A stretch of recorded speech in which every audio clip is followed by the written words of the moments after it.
నమస్తేనే నేను మీ దిడ్డి ప్రవీణ్ కుమార్. మహబూబ్నగర్ జిల్లా కోయిల్కొండ ఇసుక మాఫియాకు సహకరిస్తున్నటువంటి కోయిల్కొండ తహసీల్దార్ గారిపైన వెంటనే చర్యలు తీసుకోవాలి, కోయిల్కొండ ఎస్ఐ గారిపై వెంటనే చర్యలు తీసుకోవాలని ఈ సందర్భంగా మహబూబ్నగర్ జిల్లా కలెక్టర్ విజేంద్ర బోయి గారిని, ఎస్పీ జానకి గారిని సవినయంగా వేడుకుంటున్నా. మీకు చెప్పదలిచింది ఒకటే, అమ్మా తల్లి, కలెక్టర్ గారు, ఎస్పీ గారు, దయచేసి మీరు ఈ కోయిల్కొండలో జరుగుతున్నటువంటి ఇసుక మాఫియాపై దృష్టి పెట్టండి.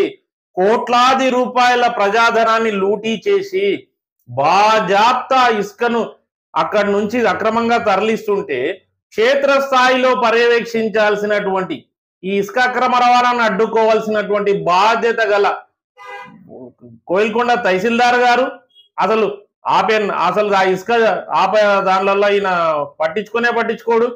మరొక విషయంగా యాజ్ పర్ పోలీస్ కన్సర్న్ చూస్తే ఈయన కోయిల్కొండ ఎస్ఐ గారు ఇసుక అక్రమణను తరలించే దానిలో విఫలమైందండి. నేనేం చెప్తున్నా అంటే, వీళ్ళు ఎందుకు యాక్షన్ తీసుకోరు? తహసీల్దార్ కానీ ఎస్ఐ కానీ ఎందుకు చర్యలు తీసుకోరు? వీళ్ళకి బాధ్యత లేదా?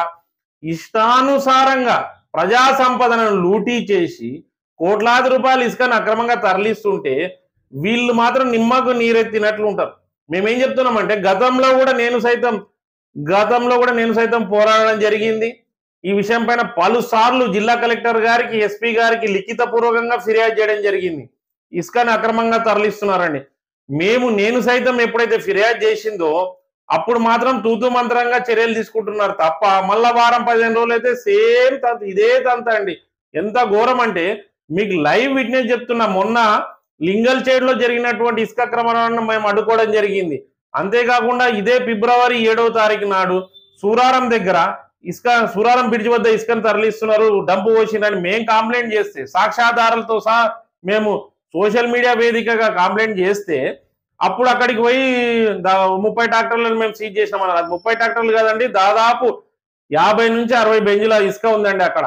నేనేమంటున్నా అంటే, లింగల్చేడ్ అయిపోయింది, సూరారం అయిపోయింది. నిన్న 9/2/2025 రోజు, నిన్న ఆదివారం రాత్రి 10:40కి ఎక్కడైతే కొత్తూరులో ఇసుక డంప్ చేస్తున్నారని చెప్పి మేము వీడియోలు ఫోటోలతో సహా మేము ఫిర్యాదు చేస్తే ఇప్పటి వరకు చర్యలు తీసుకోలేదండి. ఈ రోజు కూడా మీరు చూస్తే, మీ పక్కన వీడియోలో చూస్తే మీకు క్లియర్ గా కనిపిస్తుందండి. మేము సాక్ష్యాధారాలతో సహా వేయడం జరిగింది. తేదీ 10/2/2025 రోజు, సమయం 8:40 ఇసుక డంపులు మీకు కనిపిస్తున్నాయి చూడండి. డేటు, టైము, GPS తో సహా మేము వేయడం జరిగింది. ఇంత డంపులు దాదాపు 150 నుంచి 200 బెంజుల ఇసుకను అక్కడ అక్రమంగా డంప్ చేసిరండి. ఇవన్నీ ఎందుకు కనిపించవు? కోయిల్కొండ తహసీల్దార్ గారు కానీ, కోయిల్కొండ ఎస్ఐ కానీ, కోయిల్కొండ రెవెన్యూ పోలీస్ అధికారులకు ఇది ఎందుకు కనిపించదు?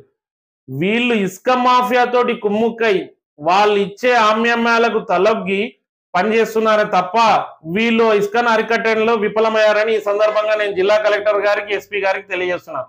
అమ్మా తల్లి, దయచేసి ఇసుక అక్రమ రవాణాకు సహకరిస్తున్నటువంటి కోయిల్కొండ తహసీల్దార్ గారిపై వెంటనే చర్యలు తీసుకునాలి, కోయిల్కొండ ఎస్ఐ గారిపై వెంటనే చర్యలు తీసుకునాలి. మీరు సస్పెండ్ చేస్తారా, అటాచ్మెంట్ చేస్తారా, విఆర్ పంపిస్తారా, మీరు శాఖాపరమైన చర్యలు ఏం తీసుకుంటారా, అది మీ పరిధిలోనే ఉంది. ఎందుకంటే ప్రకృతి సంపదను లూటీ చేసి కోట్లాది రూపాయలు వీళ్ళని తరలిస్తుంటే వీళ్ళు ఎందుకు చర్యలు తీసుకోరు? ఈ సందర్భంగా మిమ్మల్ని వేడుకునేది ఒకటే, అంతేకాకుండా ఇసుక మాఫియా పైన కఠిన చర్యలు తీసుకొని క్రిమినల్ కేసులు నమోదు చేయాలని ఈ సందర్భంగా నేను సైతం డిమాండ్ చేస్తుంది.